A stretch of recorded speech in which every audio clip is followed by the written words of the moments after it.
The Nevada sun blistered the cracked ground as though it meant to cauterize the earth itself. Dr. Lena Morrow stood at the edge of a chasm, unearthed by a desert reclamation drone.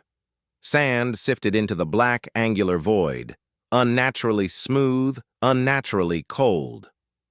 She wiped the sweat from her brow, ignoring the distant whir of excavation bots and the persistent hum of her AI assistant, Eyes and Mind, broadcasting through her earpiece.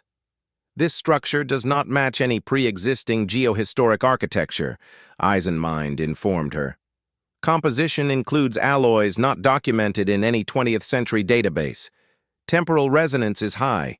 Quantum decay suggests containment, possibly stasis. Lena narrowed her eyes, adjusting the visor overlay to better read the data stream. Eisenmind's readings pulsed in erratic colors, reds and blues where there should have been static green. Something under the desert had been asleep a long time, and it hadn't aged a second. They'd been searching for lost munitions caches from the Cold War. What they found instead were buried anomalies tagged with references to Project Atlas, a term wiped from every Allied archive after World War II. The cache she now stood over wasn't filled with ammunition. It was some kind of vault, sealed under electromagnetic locks that didn't exist in 1944, let alone the 1960s. The kind of vault built not to withstand man, but time. "I'm going down," she said aloud, her voice clipped through the arid air. "Descent protocols require security detail." Eisenmind started, but Lena cut the AI off. "Override, direct access authorization, Morrow Theta 7. The scaffold hissed as it lowered her into the darkness. As sunlight narrowed above her, her senses sharpened. The heat receded. It was cold, unnaturally so, and her breath misted despite the desert overhead. The structure's interior was pristine. Brushed steel lined the walls with no sign of corrosion, and embedded within the metal were insignias she hadn't seen outside of forbidden digital blacklists. Stars, eagles, and a stylized A encased in concentric rings. At the bottom, her boots clicked against the floor with a hollow, echoing sound. Rows of pods extended into shadow, each the size of a freight container. She stepped closer.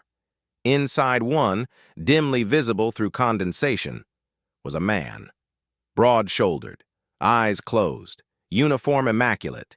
His name tag read, Captain Rourke. "Human biometric signal confirmed," Eisenmind whispered. "Life sign stable. Suspended animation consistent with Project Atlas parameters. Confirmed date of last vitals update, August 4th, 1945. Lena's breath caught. The war had officially ended days later. She looked around. Hundreds, maybe thousands of these pods, and not one of them had ever been listed in the annals of war. No photographs, no journals, no testimonies. These men had never stormed a beach or liberated a village. They had been waiting. The console beside Rourke's pod hummed. A green light blinked. "You should not proceed," Eisenmind warned. "This protocol was buried for a reason. Reactivation could invoke systems beyond military hierarchy." "I know," Lena whispered, hand hovering over the console. "But what if this is the story that changes everything? What if history forgot them on purpose?" Her finger pressed the initiate sequence. The pod hissed as pressure equalized. Frost steamed from the edges. Captain Rourke's eyes snapped open, glowing faintly from the nanite reanimation surge. He didn't gasp, didn't flinch. He just looked at her, as if he'd only blinked between 2 centuries. "Status report," he said flatly. His voice was deep, strangely calm, with a cadence not heard since radio war broadcasts. "You're safe," Lena managed. "You've been in stasis for a long time. It's 2143. I'm Dr. Lena Morrow. I found you buried under the Nevada desert in a vault tagged Project Atlas." He blinked, then again. His eyes adjusted. "Protocol Omega?" She hesitated. "Number Y initiated reactivation manually." That gave him pause. "So the Axis threat has been neutralized?" Lena nodded slowly. Germany lost, 78 years ago. Something in Rourke's posture eased, but only for a moment. Then his expression sharpened. Then why was I brought back? She paused. Because the documents I found, the ones you were buried with, weren't about fighting Germany. They were about something else, something that never made it into the history books. A flicker of recognition passed through his eyes, followed by something darker. So it's begun, he muttered. What has? Rourke stood, his limbs trembling slightly from disuse, but steadying quickly. Final dusk. They never told the public. Not even the president knew the full extent. Atlas wasn't meant to win the war in Europe. It was built to fight what came after. Lena stepped back. You're talking about aliens. No, Rourke replied. Something worse. We called them post-humans. Evolutions. Seeded during the war. Hidden beneath. Our skin. Not yet awakened. Lena stared. That's impossible. He looked at her, dead serious. So was freezing 3 million soldiers for a war that never happened. Behind them, the other pods began to blink green, one by one. Above them, the desert wind picked up. The world was about to remember an army it had never known it forgot. Rourke moved through the corridor of pods like a ghost reclaiming a forgotten battlefield. His movements had grown steadier, more precise, as if muscle memory had been simply waiting for permission. Lena followed close behind, her tablet flickering with readouts eyes and mind could barely interpret. The deeper they ventured into the facility, the more questions mounted. Who had sealed them here? What war were they truly meant to fight? These names, Lena said, pointing to the labels engraved on the stasis units. Half of these men were declared dead in Europe or the Pacific. Some even listed as MIA in Normandy. They weren't dead, Rourke replied, eyes scanning each name with recognition and something close to guilt. They were recruited. For what? Rourke paused, standing before a large steel door sealed with a triple-banded vault lock. To fight the second phase, Atlas wasn't just a contingency, it was a firewall. The door released with a low groan, revealing a circular chamber bathed in a soft amber glow. Within stood a war table made of obsidian and light, projections still flickering in dormant loop. What looked like stars, or maps, or both, hovered above it. Lena approached, activating the console with a flick of her wrist. Eyes and mind hummed uncertainly in her earpiece. These star positions aren't local. They're distorted, as if seen through a lens of time rather than space. Rourke didn't look at the projection. His gaze had locked onto the far wall, where a mural had been carved directly into the alloy. It was old, maybe older than anything built here, depicting tall humanoid figures with elongated skulls and empty eye sockets, arms raised over a burning earth. They called them the architects, Rourke said quietly. We found their code embedded in old ruins across Europe during the war, hidden in Roman catacombs, Viking burial ships, Mayan temples. DNA fragments and mineral compounds that shouldn't have existed, spliced and planted as if humanity had been cultivated. Lena frowned. Are you saying they planned us? No, he answered. They designed us. But when the design went wrong, when we evolved outside of their timeline, they left markers, fail-safes. Our war accelerated the mutation. By 1944, Allied scientists were detecting shifts in cognition, in aggression, something dormant, waking in the blood. You froze an army, Lena said. To stop evolution? To stop those who embraced it, Rourke corrected. There were commanders, agents, even entire battalions that disappeared from the front lines. They weren't deserters. They were recruits for something ancient, something waiting to be remembered. She backed away from the table, trying to absorb the enormity of it. But the war ended. Humanity survived. He turned to her, his expression cold. Did it? Or did we just forget the battle we weren't ready to fight? The air grew still. Then, a sound, low, metallic, vibrating through the walls.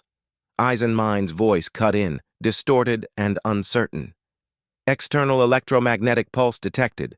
Unidentified source. Power cycling across sectors. Lena looked up. Is that a breach? Rourke was already moving. It's not a breach. It's a signal. Something out there knows we're awake. The pods around them began hissing open. Steam spilled like fog across the floor as men, tall, armored, identical in precision and poise, stepped free from their time-worn tombs. They moved like they'd never slept. Each carried weapons Lena had only seen in theoretical design: rail carbines, mag coil launchers, pulse shields. One of them stopped before Rourke and saluted crisply. Commander Rourke, Atlas Unit 47, reporting for post-resurgence action. At ease, soldier, Rourke said. We're not in battle, yet. Yet. Lena could feel it. Some pressure, some awareness building in the back of her skull, like static from a frequency too high to hear but too strong to ignore. The men around her felt it too. Not just the Atlas soldiers, but the others. The ones Eisenmein had been tracking from orbit. Strange seismic shifts across Siberia, disappearances in the Amazon, genetic anomalies detected in major urban populations, signals coming alive. You said there were those who embraced the mutation, Lena said, her voice low. What if they're still here? They are, Rourke answered, and they've been waiting longer than we have. Outside the facility, the desert trembled. Rourke issued a command to the soldiers. Secure the perimeter, lock down all exits, prepare for breach protocols, and find the other vaults. Atlas wasn't the only one. As the soldiers moved out, Lena stared at the flickering mural, at the beings carved into the metal. She had come here to uncover lost history. Instead, she had awakened a war that had never ended, one the world had chosen to forget. But now, the forgotten were waking, and they weren't all on the same side. The signal wasn't a coincidence, it was a declaration. From the moment the Atlas soldiers moved into formation, the temperature around the facility began to fluctuate, dropping and rising as though the air itself couldn't decide what timeline it belonged to. Lena stared at her tablet. Readings danced between impossible values, massive energy spikes from underground, pulses in the magnetic field, gravitational anomalies. It was like the Earth's very crust was reacting to something ancient stirring beneath it. Rourke stood in the central chamber again, his silhouette framed by the awakening murals and cascading data projections. His expression, though stoic, bore a hint of burden, of remembering too much. Lena approached him slowly, her voice tense. You said the architects were gone. I said they left, he replied. Doesn't mean they didn't leave keys behind. As if on cue, the entire facility groaned, a deep rumble that shook the walls like an ancient beast turning in its sleep. Over the comms, Eisenmein's voice, cracked with distortion. Unknown entities approaching from the western ridge, approximately 30. Non-human biosigns confirmed, requesting immediate tactical analysis. Rourke didn't hesitate. Activate Sentinel Defense Grid. All Atlas units to defense posture. Outside, the landscape shifted. What had once been empty desert now shimmered like glass under a hammer. Shadows emerged, not walking, not flying, but existing in a way that refused to obey geometry. They had the shape of men, but their limbs bent wrong, their faces a blur of static. These weren't survivors. They were remnants. Lena stepped beside Rourke, heart pounding. What are they? He exhaled slowly. The first prototypes, humans who accepted the mutation before the system could contain it. They became something else, something not bound by time the way we are. The Atlas soldiers opened fire, but the air distorted around the entities like a lens of liquid metal. Bullets slowed, warped, disappeared. One soldier screamed as a tendril of shifting mass wrapped around his arm, pulling him into the ground as though the earth itself had swallowed him. Lena's hand hovered near the control panel. "We can't win this." "No," Rourke said, "but we can close the gate." He stepped forward, placing his palm against the obsidian table. The interface flared to life, and the mural behind it split down the middle to reveal a chamber filled with pulsing blue crystals and rotating glyphs, an ancient power core. "Wait," Lena said, realizing.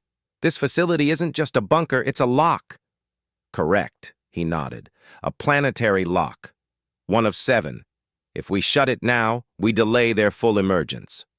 "But you'll trap yourself inside." Rourke turned to her, his voice resolute. "Someone has to trigger the convergence from within. I was built for this." "You mean trained?" He shook his head. I mean built." Lena stared, realization dawning. The subtle stiffness in his movements, the way his body had endured the decades without decay, the memories he accessed like code. "You're not entirely human."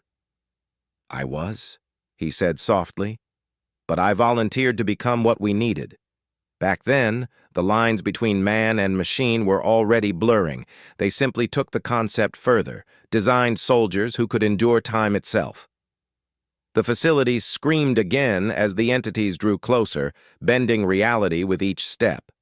The Atlas soldiers were falling back, deploying sonic disruptors and temporal fields, but it was stalling tactics at best. Rourke moved toward the convergence chamber. "You have to go, Lena.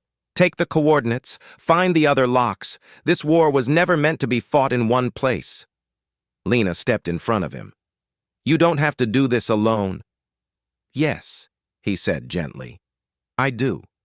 Because if I fail, it's better I'm the only one lost." She hesitated, then pressed her hand against his for a fleeting second. "Then I'll find the others. I'll finish what you started." He smiled. Just a flicker of something old and human. Then the chamber sealed behind him, locking with a sound that echoed like the toll of a deep bell. Outside, the sky darkened unnaturally. The shadows surged toward the facility, their forms elongating as though the very fabric of space was stretching to meet them. But as Lena activated the escape lift, a shockwave pulsed outward from the core. The mural reformed, glowing brighter than ever before. The invaders paused, convulsed, and then screamed, if such a sound could even be described, as their forms unraveled. The gate was closing. As the lift rocketed upward, Lena watched the ground recede, felt the tremor of something old being forced back into sleep. The earth was not free, not yet, but it had bought itself time. And now she carried the map. She wasn't a soldier. She wasn't enhanced. But she had one thing Rourke didn't: time, and she would use it.